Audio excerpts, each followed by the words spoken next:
What's up guys, this is AK and today we're heading to the graveyard.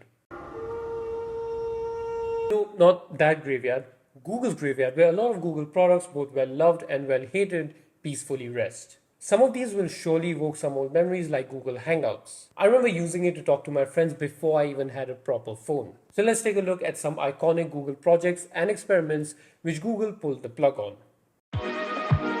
Number one on the list is Google Answers, which is like the forefather of ChatGPT. Google operated a knowledge market of their own where you could get answers to various topics, but you had to pay for them. And because AI wasn't so advanced back then, Google literally had humans answering queries for a small price. The objective was to give users in-depth, well-researched answers rather than surface-level online results. It also created a pretty good marketplace for researchers and subject matter experts. But there were two problems. Firstly, scaling the service was tough to handle a large volume of questions and answers. Secondly, people just preferred free answers, which is why Google killed it in 2006, 4 years after launch. Number 2, Google Plus. I remember using this when I was 11 or 12 years old. I used it to browse memes with a couple of friends when memes weren't even that big of a thing. Honestly, there weren't even that many platforms to share memes back then. Instagram came to Android in 2012 and I created an account in 2017. That made finding memes so much easier. Anyway, getting back to Google Plus, it was created in 2011 to challenge the dominance of Facebook. And because it's Google, they can integrate into its already established network of products like Google Drive. However, there are a few reasons for its demise. Why am I talking as if it was a person? There are a few reasons for its discontinuation. Firstly, it offered no additional value compared to Facebook. So people didn't have a reason to switch over from Facebook and start using this instead. If you look at the data, the number of Facebook users in 2019 was about 2.7 billion, whereas Google Plus only had 200 million users. Using Wikipedia as your source of information. Unfortunately, there's not a lot of data available about Google Plus, and I think you can see why. So Google Plus only made up 7.4% of Google's active user base. The second reason why no one used Google Plus was because of poor design and confusing menus, which is why due to shrinking user base, Google decided to kill it in 2019. Did you know that YouTube wasn't Google's first video service rodeo? It was actually Google Videos, which sounds a lot simpler than YouTube somehow. In fact, Google didn't create YouTube. They bought it in 2006 for 1.6 billion from three former PayPal employees.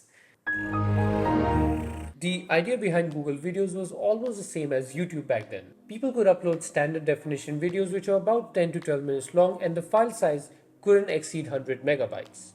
However, it wasn't as popular as YouTube and also struggled with content moderation and copyright issues, which is why Google killed it in 2012, 6 years after it acquired YouTube. Although the platform doesn't exist anymore, we still see something similar every time we search for something. So now its job is to consolidate videos from all over the internet into one search result. This was another app I really enjoyed using, Google Play Music. It started off as an app where you could store downloaded songs and personal audio files and you could listen to them even when you were offline. It was released in 2011 and as time went on it became a music streaming service, something like Spotify. In 2018, YouTube Music was released which gave users all the Spotify-like features, but this was separate from Google Play Music.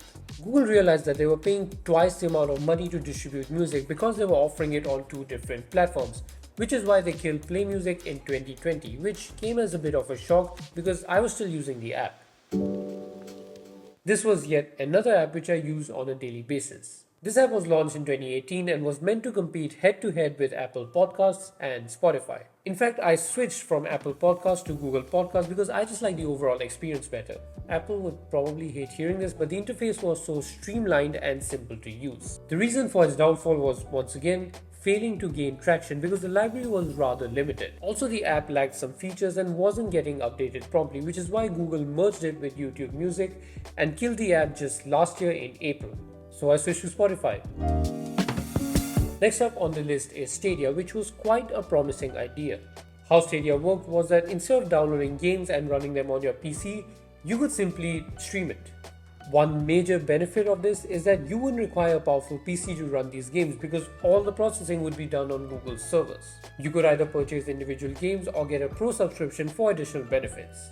However, the problem came when both users and Google realized that even in 2019, the hardware isn't good enough to support cloud-based gaming. Even on a fast Wi-Fi, there were latency issues. On top of that, the exclusive games just weren't compelling enough for users to stick around, which is why Google pulled the plug just last year in January.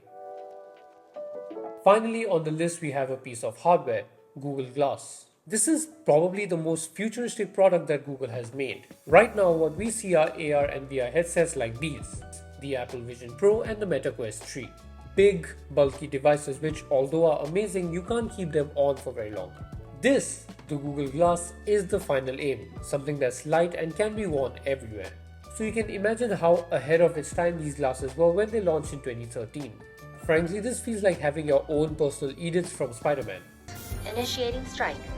Initiating what now? Hands-free communication and information display, and the ability to capture photos and videos like the Ray-Ban smart glasses, all of these sound pretty futuristic. However, the reason why this product failed was 1. The price. It cost $1,500 USD, which is twice the price of a Meta Quest 3. And if you wanted prescription lenses, that was another $500 more. 2. Despite being so expensive, it felt like a prototype and had very limited functionality. But just the fact that they managed to pull this off in 2013 is already really impressive. Anyway, that concludes this video. These are just some of the many products that Google has killed. So if you want a part 2 of this video, let me know in the comments below. Drop a like on this video if you enjoyed it, subscribe to the channel if you haven't already for more such videos, and make sure to check out my other videos. Thank you for watching, and I'll see you guys in the next one.